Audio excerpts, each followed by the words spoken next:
With the 11th pick in the 1991 NBA Draft, the Cleveland Cavaliers select Terrell Brandon from the University of Oregon. We finna make some more snaps, make some more money, double up, then we bringing it back. Then we gon' get some more racks, flip a couple more packs, and we gon' add it to the stash. Get your money, get your money, get your money straight. Get your money 24/7 like every day. I wasn't the type that was out here waiting on a big break. I was hungry, so I ate. It was simple as that.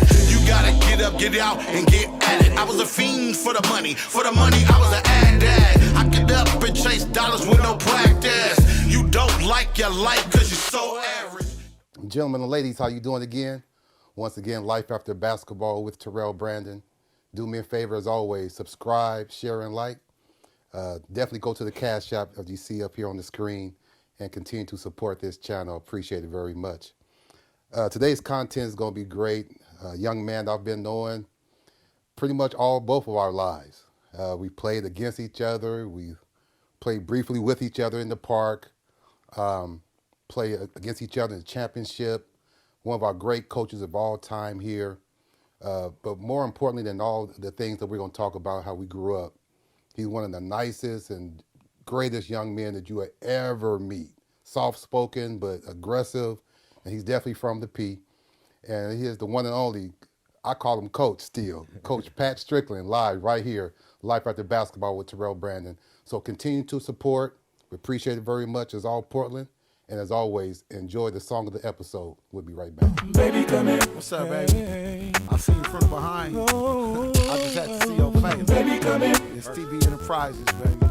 Terrell! Now I can see the ass when I walk in the place. Now it's time to play the king of the jungle and give chase. Now the cat, he ain't got my tongue. I got something to say. Baby knew her when she see me coming that way. So I walked up, asked her, can she buy me a drink? I tell him anything just to get in them jeans. She wasn't even tripping, she was smiling and fat. She asked me what I would drink, I told her any water back. We chatted for a minute with somebody chit-chatted. She wasn't the finest in the club, but the ass was fatter. And homie, I was all at her, I was looking to have her. Trying to get her back to the crib and give her the hammer. She had a Florida face and an ass from Alabama. Some Texas titties and some legs from Louisiana. Some LA swagger and some Oregon manners. And a mouth from the Bay. Boy, I'm all that. Girl, come here. Girl, come here. Baby, come here. I'm looking how you're looking from me. And I'm like, baby, come here. I wanna see your face.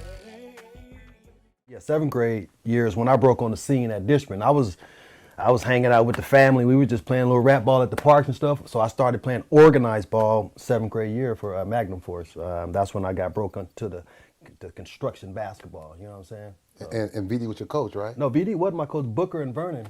Booker were and my coaches. Vernon. BD was they was y'all coach, the King Ransom coach. So Yes. BD, I believe he was y'all coach. Yeah, BD was y'all coach. Absolutely. So, So yeah, VD Simonton. Yeah, man. yeah. Mm-hmm. Yeah.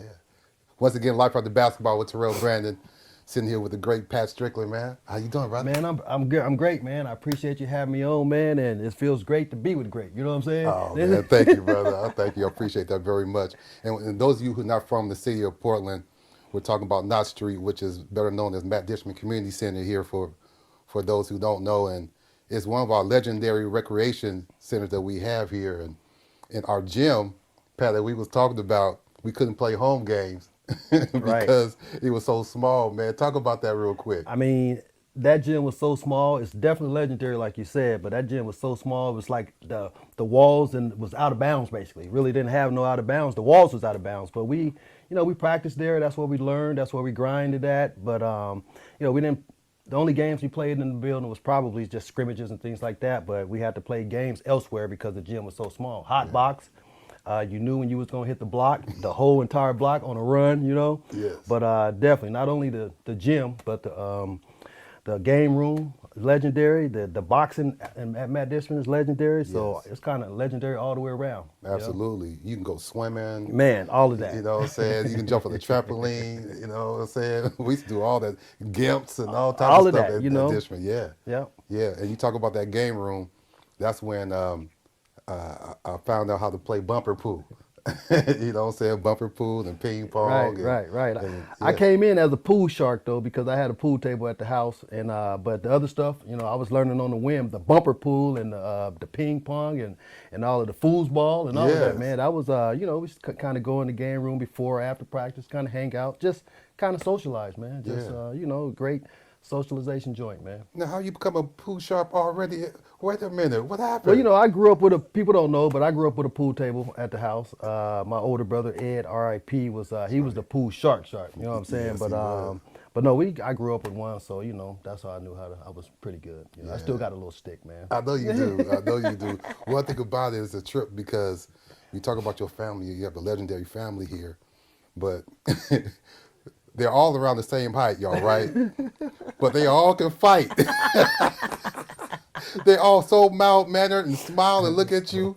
But boy, if you put up a fight against one of these Stricklands, you're going to have to fight all day long. Well, let me say this. It wasn't so the Stricklands, it was the Sims. That's true. That's true. Because I'm half and half. My mom's the Sims, Yeah. R.I.P., my mom. Absolutely. But yeah, I'm Sims to the blood, Strickland to the blood, but the Sims was the ones they was mixing it up, you know what I'm saying? Yeah. I used to be around at a young age, but once I got a little older, I turned a different avenue. But like you Absolutely. said, they was pretty tough. And then back in the day, they let you handle your battles with these, you know what I'm saying? Yes. So, it was a lot of street fights, family fights and stuff like that. And, my family was pretty well respected and held their own. Oh, in the yeah. streets, And that's one thing about Knott Street we talk about. Our coaches, with Booker and Vern and Savidia Simonton and Rabbit, is that if we got into it with each other, they'll just tell us to go to the boxing ring, and we're gonna handle it in the boxing ring right now. No doubt. That was definitely one of the ways we was able to solve conflict as young little African Americans in the neighborhood. I mean, they didn't want us out there doing it in the streets. So, we had a conflict. I think I might have gotten that ring one time, but what's so funny about it, it was with my brother. What? It was with my bro Ed. Is And that you know right? what, man? That dude had my face so hot, man. I threw them gloves off, man. I ain't want no parts of it. You know what I'm saying? With that left, too. You know what I'm saying? Yeah. But yeah, that was one way to resolve any conflict you had with your blood brother or your brother. Absolutely. Your non-blood brother. So that was just yeah. one way to solve it. And after, you go in the ring, you come out, and you're brothers, and you love each other again. You know See what I'm saying? That's right. Exactly. I think that's what it's all about too. That good tough love is something that we grew up on. Right.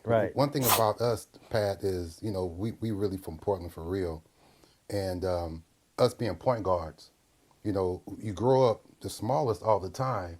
So Right. we just don't have short man's complex. We just used to being the shortest. Exactly. And that's what I was admired about you, is that you didn't have that ego about I'm being the shortest, but I can be the best sometimes without scoring, Right, sometimes right. with facilitating, sometimes with scoring. Talk about the mannerism that you use off the court to translate to on the court as well. Yeah, well, it's totally two different mannerisms, but you're definitely trying to play them with each other and against each other whenever you're in those different moments, whenever you on the court or off the court. But like you said, with our stature, a lot of times, guys with our stature, they're deemed as got a little man complex or whatnot. But myself, I've always been competitive. I had family, I had an older brother that I was competing against. We all was the same size, so we all was little man. But they kind of taught me how to compete. How to hold my own, how to compete, not only out there in the streets, but also on the court. Like you said, I'm pretty mild mannered. I don't talk a lot. I don't say a lot, but I do a lot. I kind of show that who I am and my competitive nature just through my spirit on the court and through my competitiveness. So and I've been able to translate that not only from playing basketball, from coaching as well. I kind of approach coaching the same way I play basketball, and in the sense where I prep for the game the same. Like game day, I don't really want to talk to nobody. I want to have a certain meal. I want to do a certain routine. And like I said, this was playing and coaching. And that was my competitive nature, how I stayed competitive, how I kept it on the court and kept the stuff that was supposed to be on the court, and the stuff off the court, kept it off the court. Yes. So it was, that transition was it was pretty seamless, but that's how I approached it. Absolutely. And my dad, much respect to my dad, Charlie Brandon, 84 doubt. years young. No doubt. He watches our championship game once a year on VHS tapes, still to this day, right? And he said to me years ago, because we played against each other in 1988, Yep. Wilson High School and Grant High School, and we were shoving each other the whole first half. We was. And people were like, I remember years later, they was like, man, are you and Pat cool? You know what I'm saying? But I was trying to punk you because, you know, I'm a senior and I want to know, you know, where you was at. Right. But we're from the same neighborhood. Right. And from the same cloth that I couldn't do it. I remember halftime when we come out for the third quarter, the first thing you and I did was say what's up and pat each other on the back. Yeah. And people was like, I said, man, this is hoop related. This is not personal related. Because we brothers, and like we talked about, what's on the court stays on the court. I remember that moment. Like, you know, I remember a moment in the game where it was a timeout, and you walked by our bench, and we kind of shoved on each other and whatnot. You know, you was the big dog. You know what I'm saying? I was trying to compete against you. You was the big dog, and, you know, I don't know if you know this, man. And you was coming back off that ankle injury too. Mm-hmm. But I don't know if you know, you broke your ankle against us at Wilson. Absolutely. You came down on my foot. Yes. I don't know if you know that, but you came down on my foot. I mean, that would have been a flagrant foul these days. Yeah. Give you space to lay, you know? Y'all heard it though. Pat Strickland said it. But you made it back, and we got to the championship game, and we battled against each other. And, you know, that game came down to the wire. Could have went any way, but the TB hit them free throws. I don't think I hit you on the wrist, but somebody hit you on the wrist and you got 2 shots. I remember that. Craig Ford. Your backcourt, man. Right. Craig Ford. You know, I remember my losses more than my wins in moments like that. You know, like playing in that state championship game. Then the next year we come back and win it, but I still have those memories of that loss. Yes. More favorable than that the win we had the next year, because the loss, that hurt it, man. That hurt it. But you know, we were all juniors. You know, you guys had some good juniors coming back too, but we were pretty much all juniors with the exception of Craig Ford and Robert Harris. But you know, it hurt it. But you know, I lost to the homie from the neighborhood, so you know, it was much love and all respect, man. You know, that was a competitive game. Could have went down to the wire. Absolutely. Matter of fact, TB, I missed the last shot. You sure did. I was going to bring that up. I missed the last shot. The ball hit the backboard and rolled around the rim and just came out. Right. So I mean, you know, that's how the ball bounced that day. That's man, right. You know? And they had us. I don't know if you remember, Pat. They had us downtown. I believe at the Multnomah County. And they were saluting the PIO teams. Mm-hmm. And I looked at you from a distance, because that shot, it could have went either way. Right. You know what I'm saying? Right, like you said, it was from half court as well. Right. So it could have went that way. But the trip, though, is that our careers were the same, because I lost the championship my junior year. You lost the championship your junior year, but we both won the championship our senior year. Right. And that really motivated me, you know, to work harder that next summer after the loss. And, you know, I got to have some good teammates, too, a good team, good legendary coach as well. So, you know, that really motivated us. We knew kind of what it took to get to that point and get past the mountaintop. And then, plus, we didn't have to deal with TB. You know, right TB was gone. Right on. Life After Basketball with Terrell Brandon, sitting here with the legend, none other than Pat Strickland. And, man, Dick Beachel, man, we knew y'all was going to run that flex, man. And we could not stop y'all's flex. My dad used to say, Terrell, I don't care what happens. Good basketball can win any time. But talk about how many times did y'all practice this flex, man, which is kind of the UCLA, what they called it. Yeah. Later. I mean, screen to screener, basically. I mean, I played with that, and I played with it at every level, and I coached that too. So with some of the championship teams I've had. But I mean, we obviously worked on the flex a lot. Beach, like you said, was definitely legendary. That was his offense. And the thing about it is, when people think they had it stopped, we had counters. Mm-hmm. I mean, people don't understand. There's like hundreds of different counters and entries and all of this and that. You can run it against man, you can run it against a zone. As long as the team buy in, then it's going to work, because, you know, as long as you buy in on screening and cutting and moving the ball and, you know, playing basketball, you know, out of that, it's going to be a success. Everybody had trouble with it because we had a million different counters, and we had guys that can shoot from the elbow on out, you know, and everybody kind of bought in. I mean, you know, like you mentioned, everybody has to buy into a system, a championship system, and that's what happened at Wilson. Beachel had us going, and we had some good leaders on the team with myself and Charles and some other guys, and you know, we was able to run that flex. It gave everybody hell. Wow. Everybody held. And you guys used to run it against a zone defense as well. Yeah, you can run it against the zone. Just get a fill out, and I ran it against the zone when I was coaching as well. I mean, it's so many different variations and different angles and entries and everything. I mean, I see a lot of different versions of it in today's game. A lot. And I was compared a little bit to the triangle offense when I played against in Chicago. Right. You know what I'm saying? No matter what you did, when Phil Jackson did like this,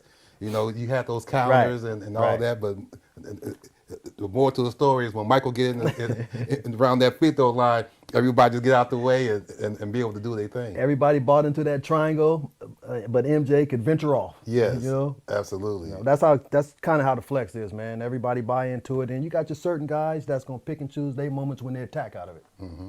What was it like playing with Charles McKinney, man? Chuck, my guy, one of my day ones. I didn't even know he was going to Wilson, man. I wasn't even supposed to go to Wilson. I was going to go to Cleveland.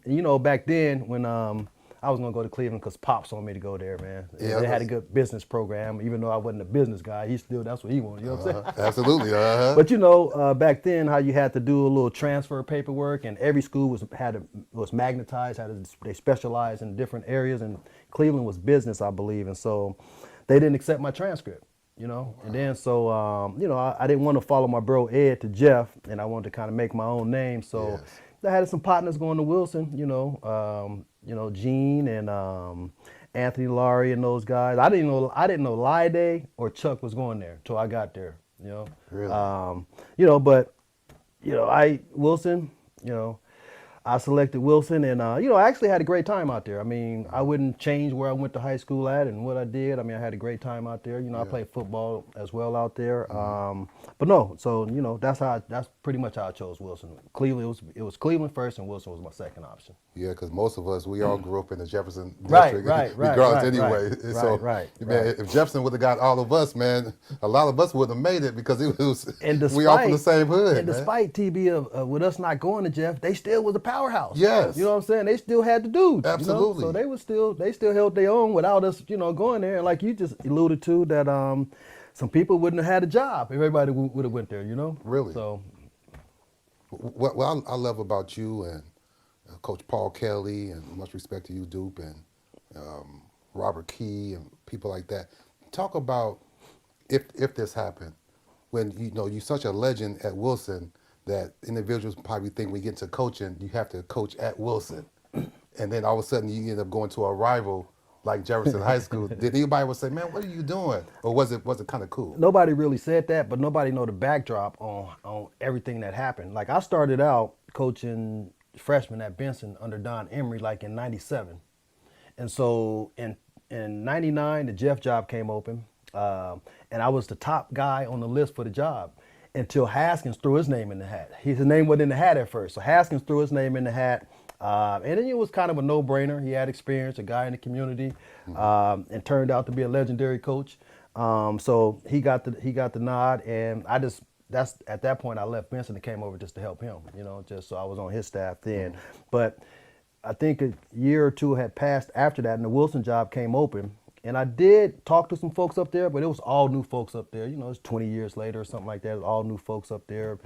And so I had talked to some folks about it, didn't have a good feel about it. And so I decided not to really even apply for the gig, And then I was comfortable at Jeff. I mean, I'm from the neighborhood.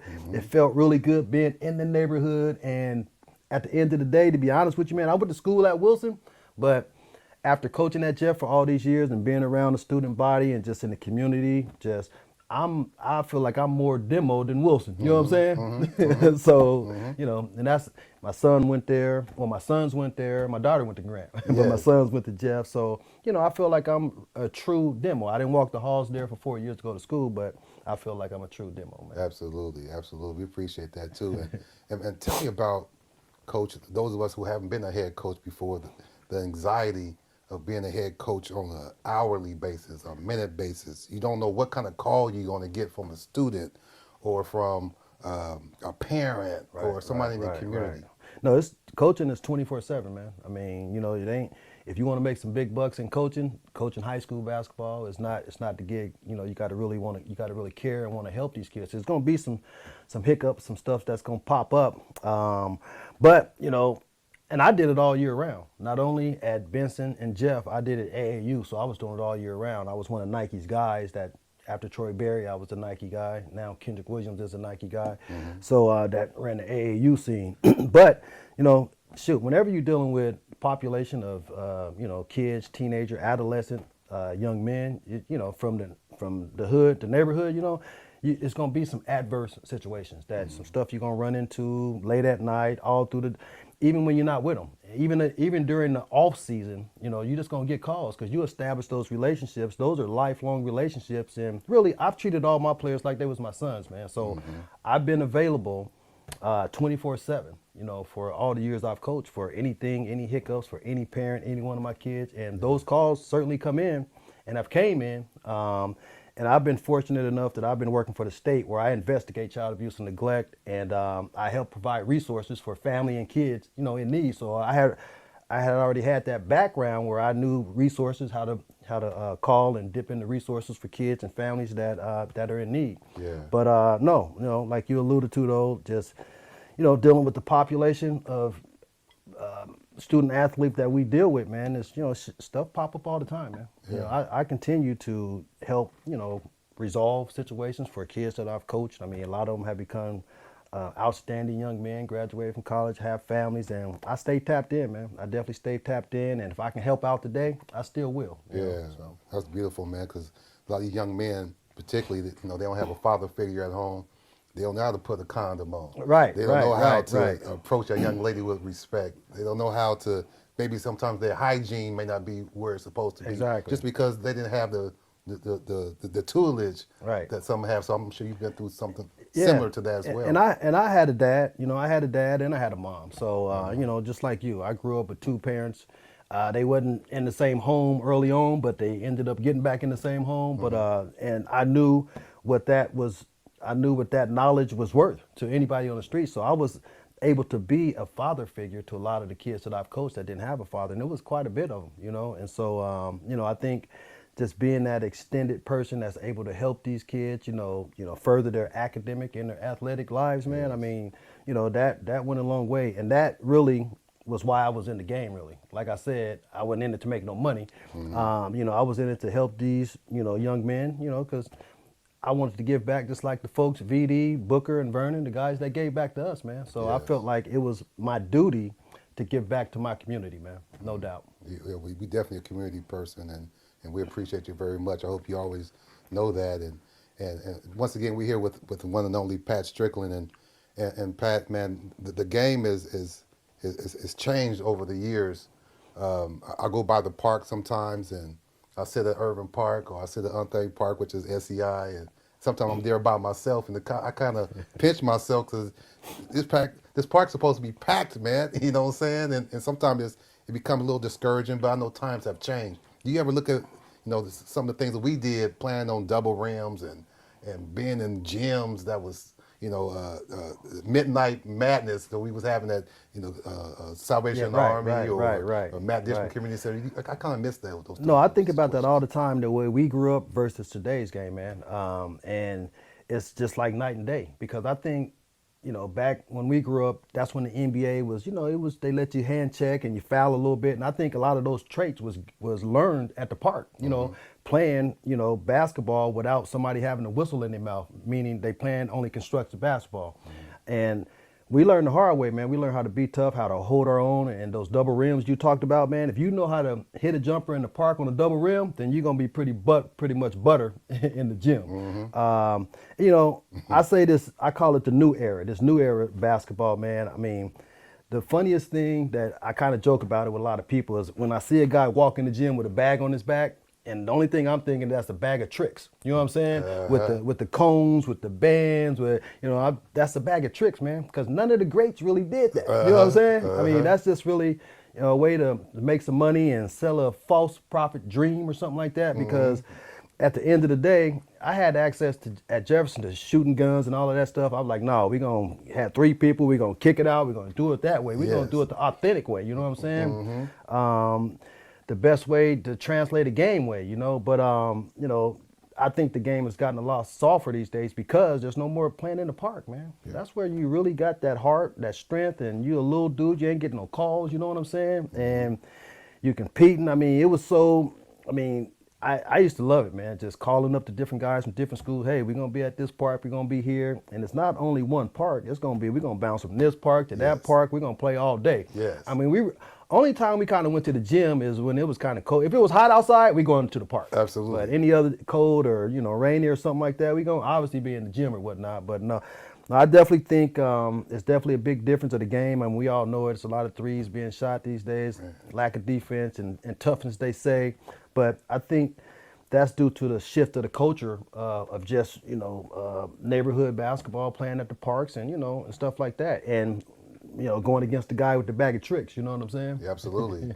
That pole don't lie. When Right, you go to the park, man, you got to be able to do a layup and miss the pole and do all types of things. Yeah, them was Remember the days, Tony man. Melson messed up his leg years ago from that pole. Exactly. Right. Yeah. Right. Now you have to learn to adjust on the fly. You know what I'm saying? You have to learn to adjust on the fly. Man, I miss those days, and I wish, even when I got sons, man, they play basketball, and even, I was trying to get them to go to the park. I was just like saying, hey, call your buddy, and then I guess what happened, people stopped playing at the parks. They started talking about the knees and everything. It's bad for your knees and this and that. I mean, hey, man. All the greats played in the park. You know what I'm saying? That's right. That's right.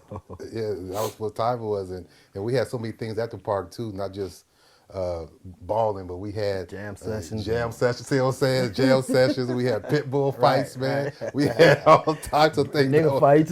Yeah. All guys. Girls was fighting over dudes, who's getting their money. You know what I'm saying? But it was fun. It was all about, and really, basketball, it was the competition. And if you from Alberta and you go to Unthank, or if you from Unthank, you go to Woodlawn, or if you from Woodlawn, you go to the Villa. You got to hold your own. And TV, man. let me say this, man. I mean, we had in our era, we had the PIL rocking so hard. It was like every year, it was like 5 teams in the top 8. You know what I'm saying? Mm-hmm. And then a lot of people don't know this either.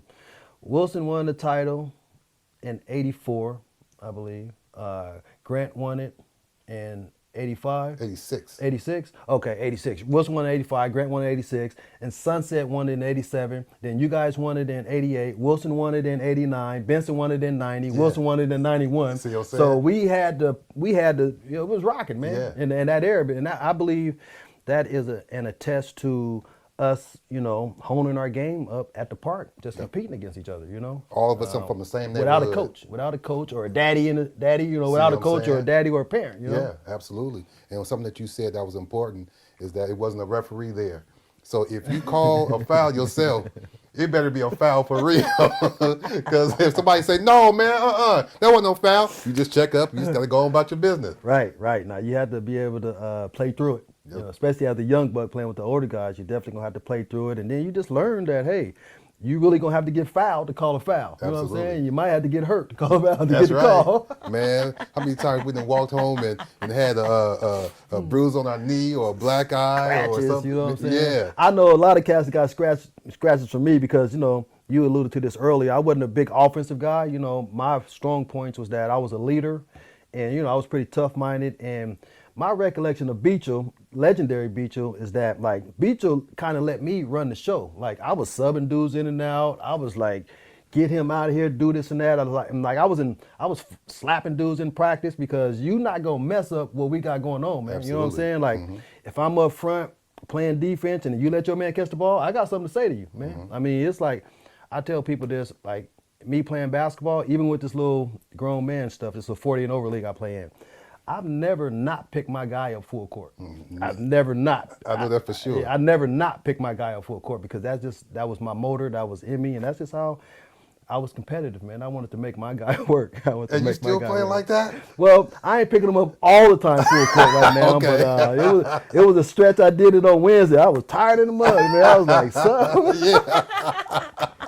You're not 17 no more, Pat. Right. You look 17, but you ain't 17 no more, man. Well, that's some good cardio just out there just running around. And and actually, I still think I can play a little bit too, though. You know what I'm saying? Yeah. And that's what's up too. For all the individuals out there who've been playing sports over the years, and and feel like you know you don't want to play anymore, get back out there if you can. You know, if your ailments is good for you, because it's just good for your soul, man. And it's good to reminisce too about what you used to do. It is, you know? man. It is, and and you know, at 54, man, I just feel blessed that I can still, you know, be functional and be out there doing all of that, man. I mean, I'm a little sore after, but you know, like this happened Wednesday, and I was in the gym at 5 o'clock this morning. You know, See what I'm saying? so you know, and it really for me, it's really a lifestyle, and you know, I think the end game for me, I hope, is I'm just adding time. You know what I'm saying? And that's why I do what I do as far as working out, keeping my heart going, and you know, I encourage other people to, you know, work out. I mean, maybe not to the capacity that I work out, but you know, get out there, get your lungs loose, the heart beating, man, and you know, at the end of the day, we're trying to add time. You know? Yes, absolutely. And we talk about the hoop and how times have changed with hoop. Boston Celtics right now, they're down. You know, and shooting all these threes, man. They shot 63s the other day, man. I know, Can man. you believe a team shooting 63s? I know. It didn't blink. I know, but that's how they do it. Yeah. And they wanted doing a little bit last year, and That's so right. they don't want to change. If it ain't broke, don't fix it. I wouldn't change it either. But it is a lot of threes being shot, man, and that it's just a new era of basketball, man. I mean, I don't know if a lot of people have been complaining about it. I mean, a lot of folks been complaining about all the threes and stuff, but I don't know how you really change it. I mean, I guess they may come up with something, but maybe not though. But I'm a little salty on Boston too, you know, for what happened to our guy Ime. Absolutely. You know, I'm a little salty on Boston. I was a Portland Celtic at once. Yeah, we all was, man. The whole staff was from PO. Right. And I actually went to quite a few games out there in Boston, kind of on the road when they was on the road. You know, my guy Stud was was coaching as well. Absolutely. So I went to quite a few games when they was there, just to show support for the Portland guys, man. You know? Absolutely. But I'm a little salty on them, man, and I'm a LeBron guy. I mean, I'm a Jordan guy, but Bron's playing right now, so I'm a Bron guy. So that made me a Laker fan. But you know, I think right now, as far as the NBA, I think it's wide open, man. I thought with a healthy Steph, I thought they would probably be able to beat any team but Boston or Denver. I feel like they could beat any team but Boston or Denver, but it remains to be seen now due to Steph's injury. But I guess I'm pulling for Steph though. You know, I'm an old timer, so I like these older guys. You know what I'm saying? Yeah. I like these older guys, but I'm sad that Lakers is out. I got a little. My heart ain't with Boston no more, so I'm going with Steph in these playoffs. It's going to be far-fetched just because of his injury, the groin injury he's dealing with. But, it's interesting. I've been glued to the TV, though. I've been glued to the TV. Every time it get to this part of the year, man, I'm glued to the TV because I know it's going to be over in a minute. You know what I'm saying? Yeah, I know. It's going to be over. So I'm always glued. hoping everything ain't go 7 games, so I don't want it to be over as well. Man, talk about this Jokic, man, up in Denver, though, man. I mean, we've seen some. We grew up on watching Patrick Ewing and Elijah Wan and Shaq. David Robinson and Shaquille O'Neal. And I mean, even people like Duckworth was great and Rick Smits, and then we heard about Wilt Chamberlain and all these guys, Kareem Abdul-Jabbar. Well, but I tell you Jokic, what, man. He's different, man. I tell you what, man. I think Shaq is the best center of all times because it just ain't no matchup for him. I mean, a guy like Jokic would give him some problems on the perimeter, but you'd have to double Shaq in the post. But Jokic, man, I think I'm gonna just go out on a limb, and some people feel this way, some people don't. Man, I think he's one of the all-time greats right now. I mean, with his stats and numbers, and he got a ship too. Yep. I mean, it's scary, about the MVP stuff though, because Mike could have won, a lot of more MVPs. Jordan could have won. I mean, LeBron could have won a lot of more MVPs, and it seems like they're gonna just give it to Jokic to get those MVPs. I don't know though, man. The voting kind of be suspect and funny sometimes, you can't doubt that man's talent, his skill set. I mean, he do it all, except a beast on the defensive end. But what he do on the offensive end, that kind of can outweigh, a little bit for his defense deficiencies and stuff like that. But no, Jokic is the man. I like his game. And I think when you got him on your team, you got a shot. That's why I say that I feel like Golden State would struggle with one of the teams I think is Denver. But Jokic, he's one of the all-time greats right now. Yeah. And once he keep adding to that resume, he get another championship and all these MVPs, man. He gonna be up there. He gonna be up there, man. People are already talking about him up there, but he just, he's still a little young and gonna be patting those stats, man. And I like his game, man. Absolutely. And I appreciate his game too. Me too. And having the interim coach too. Right. Them firing Coach Malone 3 games into the last season, and then also have an interim coach in Adelman, man. I think it says a lot about him. That's transfers to the Minnesota Timberwolves because, Anthony Edwards is pretty good too, man. He's young, man, but he's very talented. Yeah, no, Ant is. He don't want to be the face of the NBA, but he may be forced to be the face of the NBA, especially if they want to keep it to an American player. But no, Ant seemed like he got that blueprint. The Kobe, the Mike. I mean, just that energy. He got that aura about him. He play hard. He want to play defense. He's still learning how to, pick and choose his spots on offense. Learn how to play against the double team and stuff. But I think Ant is a top 5 guy in the league right now. And, like I just said, he may be forced to be the face of the league. You know what I'm saying? I mean, he got a little bit of drama going on off the court, with his little situations. But definitely, I mean, they ticketed him to be that guy. That's man. right. So, no, he's definitely talented. He's in my top 5 right now today. Yeah. When I compare your game, I don't know if you ever thought of it like this, but I believe you and Chris Paul have a similar game because both of you can score, but you were so into it, what you alluded to earlier about leadership. I can score, but I see this guy over here open, or he haven't had a shot in a while. Let me give him a shot, or homeboy needs a little encouragement. Let me pick his head up. Yeah, well, you know who your teammates are. I know I got Charles on the wing, all-state guy, D1 guy. I know I got Craig Ford over here, dope shooter, Johnny Lydate. So you kind of know your team, Damon, as a young guy. You just know your team. You know what they can do, and you try to put them in the best situations so they can be successful, man. No doubt. And I can see the Chris Paul comparison. Back when I was in middle school at Dishman, they say I played like Lafayette Lever, Oh, yeah. So they called me Fat. My name was Fat, so they called Absolutely. me Fat. And so, no, I wasn't the fastest guy. I wasn't the strongest guy. I wasn't the most athletic guy. But I think me just being cerebral and knowing the game, I put myself in positions that, I knew how to hide my deficiencies or, and kind of work with my deficiencies, I should say. And that leadership, that goes a long way, man. And I don't think, Stud to tell you to this day, like, he 2 years younger than me. And I like to tell people he was on my team at work. That's right. He'll tell you that some of the leadership shit I was doing, he mimicked that, when I left, So, that leadership stuff goes a long way, just having the coach on the floor, basically. Absolutely. Have guys rally around it and believe in it. And, that was my job, man. My job wasn't to score. My job was to, rally up the troops and let's go battle. Yeah, absolutely. And you definitely did that, man. And your leadership skills has been tremendous over the years. And I've said, Tyrone White was probably the best player I played against in high school. I mean, he could just do so many different things, smooth, play 4 or 5 positions. Right. But I'll say the smartest the point person, forward before the point forward. Before it was even, they didn't even call it the point forward back in the day. Right. But I always say the smartest players I ever played against is you and Craig Ford, man. You guys knew exactly what you could do, but what I appreciate about y'all's game is you knew what you couldn't do. Right. And when you talk about hiding your deficiencies, that's what it is about hiding your deficiencies. I know what I can't do, so I'm going to hide those things. You know what I'm saying? That's Right. dope. No doubt. You obviously wanna, in game situations, everybody work on their deficiencies, but in game situations, you obviously want to try to do what you can do most. You know what I'm saying? And what you can't do, you got to stay out that lane. Basically, you just got to stay in your lane, man, and do what you can do.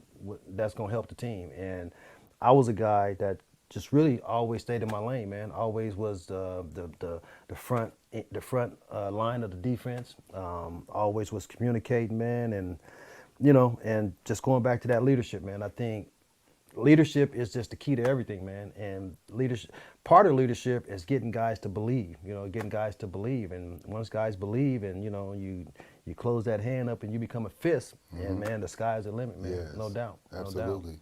And after high school, you shot to college. Yeah, I went to Chemeketa, and to be honest with you, man, I was, I wasn't even thinking about college. You know what I'm saying? I was a pretty good high school athlete. I wasn't thinking. I mean, I was getting letters, a few little letters here and there.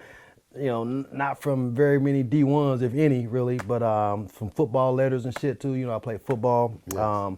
But I wasn't really, and my coach Rob Chavez from Chemeketa, he was just on me real hard. I mean, if he wasn't on me hard, I really don't know if I would have even went nowhere. You know what I'm saying? Yeah. He was on me hard, and I went down there for 2 years. We actually won a championship down there, 33-0. That's right. Had a really good team, and then from there, I had one scholarship offer, and that was at Central Connecticut, a D1, one D1 scholarship offer, and it kind of came in late, and I kind of had. Some stuff kind of developed. My kid's mom, I met her, and that was a last minute scholarship. So then I was in talks with Oregon State about coming down there to earn a scholarship. And what Jimmy Anderson told me, Jimmy Anderson was my coach at Oregon State. He said, hey man, we don't have no money right now. So if you come down here and after the first 3 months, the first quarter or something like that, something's gonna open up. And so I took a chance. I took a chance on myself because I knew who I was and I knew what I was capable of. And so I took a chance. I went down there and ended up, that's called a walk-on, when you don't straight out get the scholarship. And so, but people don't know that the scholarship was kind of the plan, you know what I'm saying? So ended up becoming a scholarship player after those 3 months. Yes. He liked what he saw. He liked, what I exhibited out there on and off the court. And so ended up putting me on scholarship, playing at Oregon State for 2 years. Yeah, and it's a trip because, I'll tell people and see if you can relate to this. I grew up here in the city of Portland, but I became a young man in Eugene, Oregon, being in college. Was that same with you in Corvallis? It was the same way with me in Salem and Corvallis.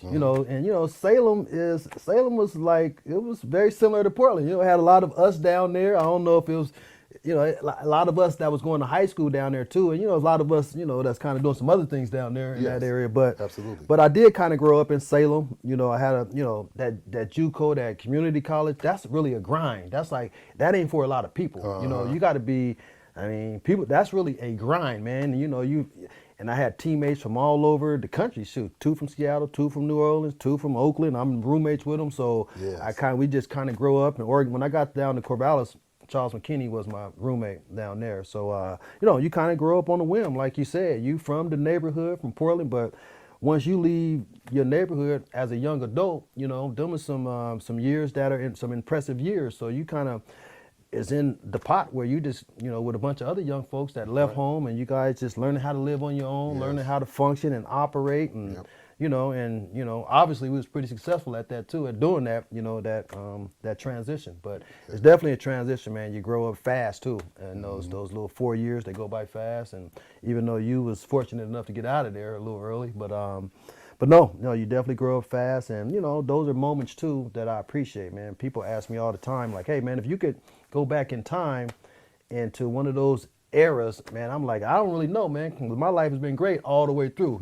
so I love it now, so I'm gonna just stay here right now. Yeah, absolutely, man. That's so tight, man. Salem and Corvallis, Oregon. You never know where we're gonna get our growth from.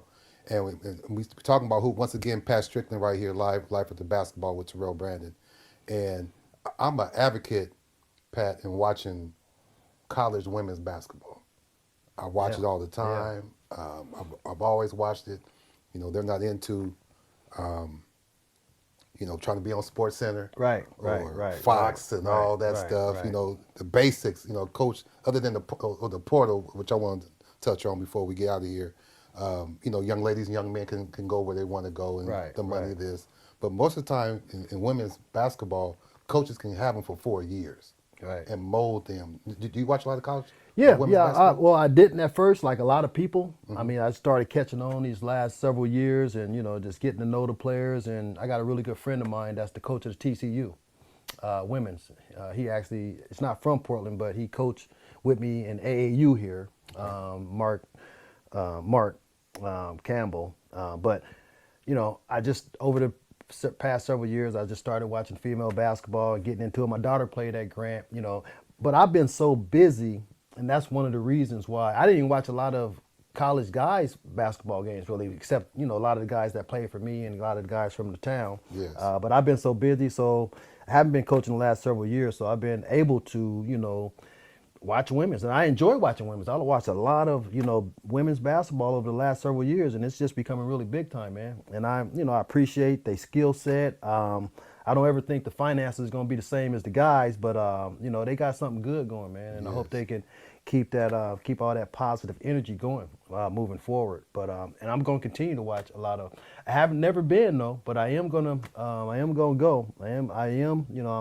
I'm retiring from the state on July 1st after 30 and a half years, man. So I really don't have to work again if I don't want to. But Wow, we gonna see what happens though. But so that's gonna free me up to do a lot of stuff that I haven't been able to do because I was coaching and working and being available for my community 24/7 basically. Absolutely. So no, I'm looking forward to watching more women's basketball, definitely. I didn't know if you want me to talk about the portal right now, but Absolutely. for guys and girls portal now, I mean, like, it's crazy because what you alluded to earlier about coaches getting 4 years with guys, it's like it's tough to have a program now because guys is up and leaving after 1 year, whether even the guys that are successful. Yes. I mean, so I don't know. It seems like something's going to have to change because you can't really have no foundation and build no teams because guys is going to the highest bidder, man. And I know that's starting to happen in women's basketball too because one of the South Carolina girls entered the portal. Yes. But it's kind of wild to me, man, because you just you don't know who's gonna leave. But what you do know is you're gonna have to get a bag so you can give them to these kids and get the best guys, man. Because I'm glad they're getting paid. I mean, I wish we got some retro on that, you know what I'm saying? But I'm glad they're getting paid. But something gonna have to change. I mean, if you sign the contract to get the NIL, it should be like for a couple of years or something like that. Yes. So you just can't up and leave. There's got to be some kind of penalty. I mean, just messing up the game if you just keep letting these student athletes just bounce around for the bag, you know. But no, I'm definitely happy they're getting paid. But I think the portal is a problem because people don't know this. More than probably 75% of the portal stays in the portal. It's not getting picked up. So I think it's a higher percentage of that. I haven't checked lately, but definitely I think the portal's an issue as it sits right now. And I hope that parents really monitor their young men and young women about what the portal's about because every young lady and every young man don't go pro. Right. You know what I'm saying? Right. And that portal, sometimes it can be a loan as well. You have to get that money back. So you have to know what the portal really represents. And that's the other thing too, TB, about the parental support. Like, back in our day, we didn't have as much. Our parents supported us, but they supported us from afar. You know what I'm saying? They wasn't in the gyms, calling the coaches in the coach's face, and that's one of the reasons on the high school scene why I kind of left it alone because I just was tired of dealing with it, man. Really? I mean, and then I was just tired of dealing with the parents. Everybody's son is going pro, and nobody's realistic or whatnot. Why you not playing my son more? Yeah, I mean, after a championship game we won, I'm getting called from parents. Oh my I mean, it's just like, I was at a certain point I just got tired of dealing with it, man. And that's why I kind of left it alone on the high school level right now, at least. But no, that NIL money and the parents. I mean, the parent is looking for the bag too these days, so it's tough for the parent to be able to will the kid in because, the parent or the handler is what they call them these days too. It can be the parent can be the handler or his workout guy can be the handler, but money is definitely transferring hands, some big money too. Wow. And like you said, if the parent was really about their kid and their development in life, they would teach them about those finances and how to, save it, how to invest it, and, don't spend it all while they're in college. Because, like you just said, everybody not going to be a professional athlete, man. Matter of fact, very few people going to be a professional athlete. And what SEI's little slogan is, hey, man, you got to have, it's a long shot to get there, and you got to have something to fall back on. You know what I'm saying? That's right. You got to have that second plan. That's right. And they always said life has options. Right. Options. That's what options is all about, man. Right. You know what I'm saying? Once again, Life After Basketball with Terrell Brandon, and you're talking about Coach Pat Strickland. I keep calling you coach because it's just a habit. I've been a coach longer than a player. Yeah. It's just a crazy habit. I said behind your back all the time. I said, who, Coach Pat Strickland? Like, yeah, man, that's Pat. I'm like, my bad. But we look at, you talk about retiring in July in 30 years, and congratulations on that.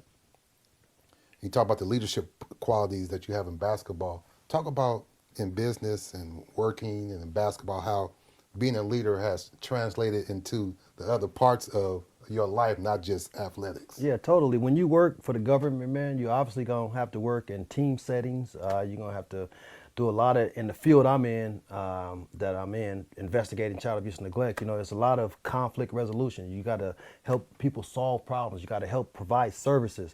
So, you know, kind of with basketball, you know, you got to be a leader in that sense too. Like, you know, I got my own caseload. I'm dealing with attorneys. I'm dealing with judges. So, you know, and a lot of this stuff, it's a lot of meetings. So a lot of this stuff is done in the group, you know, and I'm able to work with authority. You know, like I said, I work with judges, DAs, and things like that. Have my managers above me, so you got to be able to, you know, I'm open-minded. They've been open-minded, and it's been a good match, man. A lot of stuff that I learned on the court, I've definitely taken it into the real world as far as my employment with the state of Oregon, investigating child abuse and neglect.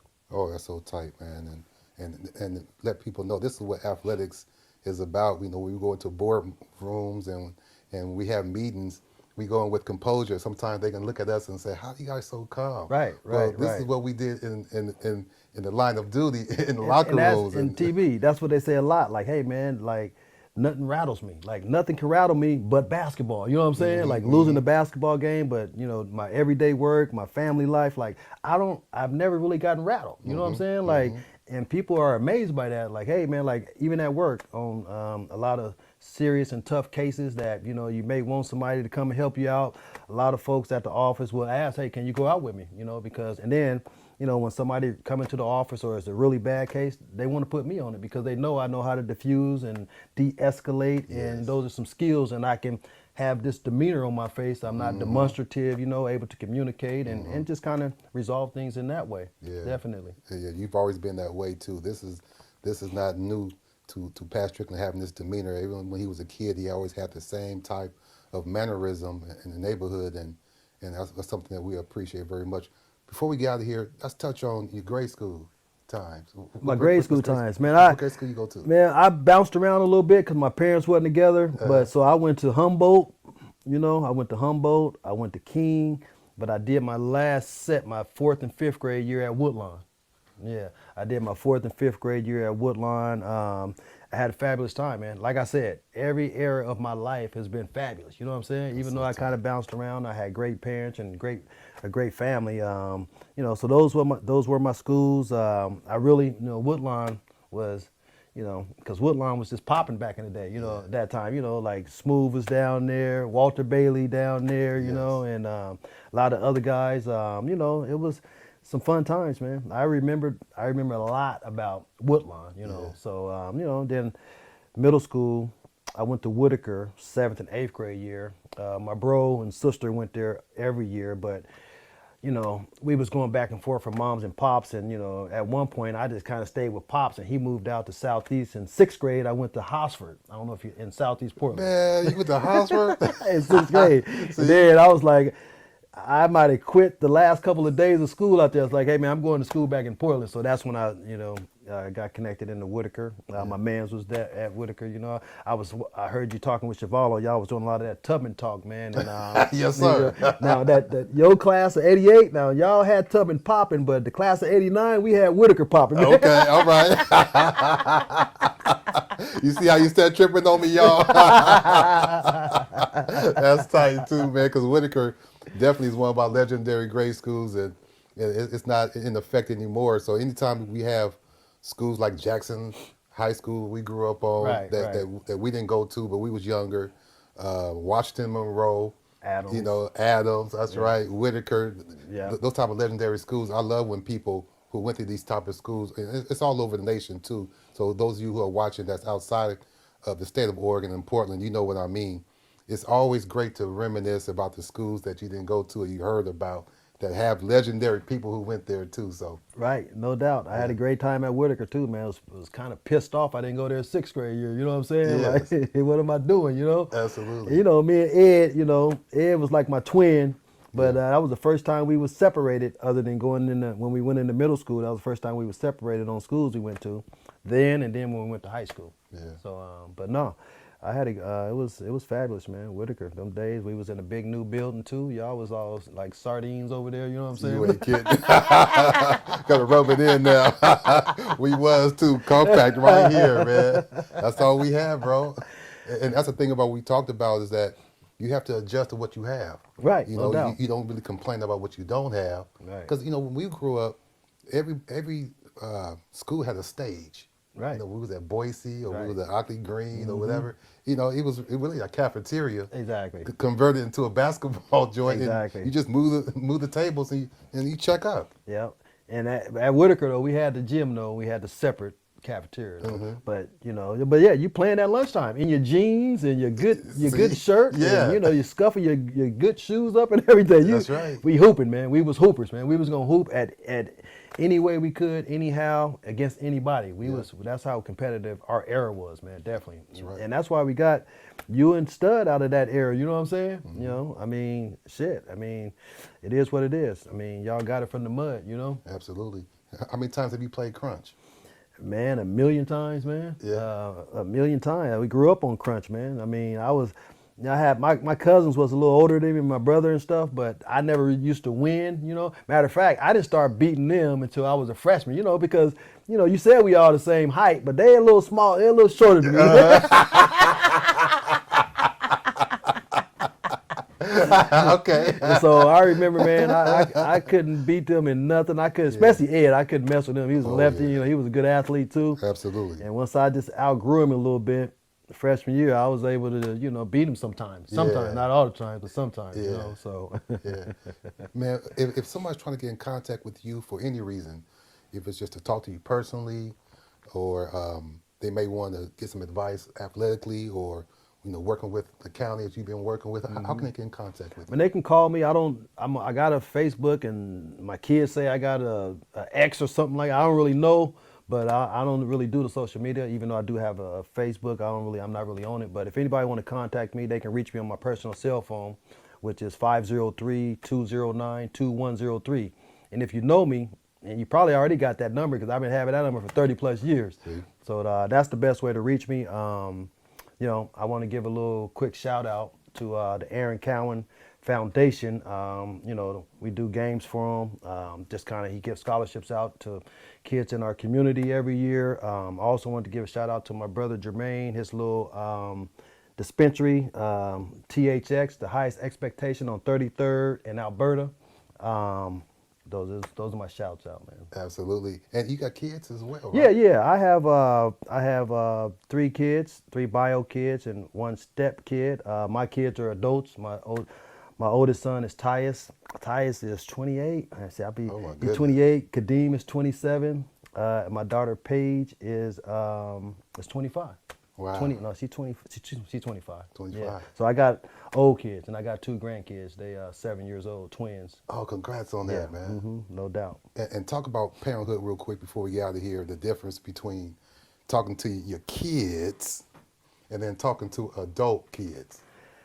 Yeah, it's real different, man, because I believe your kids learn to respect you more about your grind with them once they get older and out of the house. I mean, you obviously, you know, raise them how you raise them and want them to have the best, and you try to provide the best for them. But it's definitely different. I mean, you know, they depended on you when they're young and teenagers and whatnot, and when they at this age, I don't hear from them every day unless they want a bag or something. You know what I'm saying? Of course, that's right. Unless they want a bag. I mean, Yeah. I'm pretty close with my kids. You know, I Yeah. talk to them often. My son Kadeem been living in Arizona for 3 years. You know, so I stay tapped in with them. You know, they adults now, they on their own, and they really kind of out of my pockets a little bit. You know what I'm saying? But that communication piece is huge. But you install that in those kids when they're young. Just that, hey, I'm daddy. You can talk to me. You can come to me about anything. I may not like it. I may disagree. But for me to be able to help you move forward and to resolve situations and stuff, you have to let me know about stuff. So you install that in them when they're young, and you know, you hope they take heed to it and you know, take your advice, because I tell you what, if I would have known what I know now, you know what I'm saying, things might and could be a little different. You know what I'm saying? So the sooner you learn, like we hope our kids do, I mean, the better. So, that communication piece is, key. We've been talking about that leadership and communication throughout the session, and it just goes a long way, man. The communication, that's the key to life. Yeah. That's some great advice. And for all the young people out there who have kids, take care of your kids. Regardless of what the relationship is with your mate, a female, male, take care of your kids, because your kids definitely deserve that. They deserve all the attention and the love that they can get. Pat, this has been real cool, man. No doubt, man. I'm glad I came up, man. Glad I was invited, man. No doubt. Anytime, TB. Absolutely, man. One of our greats, man. Appreciate you very much, man. Indeed. Pat Strickland, one of the best guys you ever want to meet. One of the best basketball players I ever played against by far. Smartest gentleman you ever want to talk to. And please take heed. And for a person to give out their personal number, it's special. He has no hidden agenda, so I hope you use that number if you need him. Once again, Life After Basketball with Terrell Brandon. Please subscribe, share, and like. I want to say congratulations and always to the Cleveland Cavaliers for putting me into the Wall of Honor, and not just me, the Crittenden family, but all of Portland in the Wall of Honor. Appreciate you, Cleveland Cavaliers, very much, my adopted hometown. I always want to say thank you to our great producer and director, Mr. David Stevens. Thank you for your hard work and dedication as always. And do want to give a shout out to Junior Bridgman, one of our great NBA legends, passed away a couple weeks ago. If you see NHL or NBA or MLB players from the past and the present who may have McDonald's or Arby's, they got it from this gentleman right here, Junior Bridgman. He's Milwaukee Bucks great. He's one of the few players that had his last name and first name on the back of his jersey. So shout out to the Bridgman family as well. Shout out to my boy Kevin Love, Stan Love, who passed away, University of Oregon great. When I used to look into the media guide, Coach Munson said, this is the person other than Anthony Taylor that you had to break all his records. And Mr. Stan Love was coming to my barbershop and get his hair cut all the time. So I want to say much respect to the Love family. And last but not least, one of our great legends, Mr. Fast Eddie, passed away as well this week.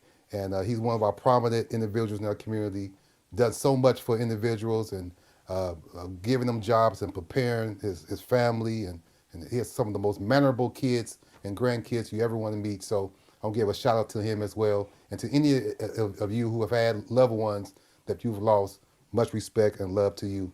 Life After Basketball with Terrell Brandon. Again, always enjoy the song of the episode, and we'll see you soon. I hope you enjoy this content. All Portland.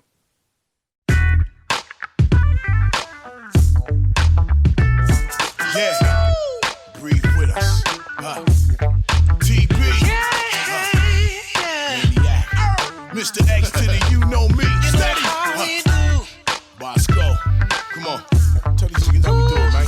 We'll be smoking on that greenery and sipping on that hand.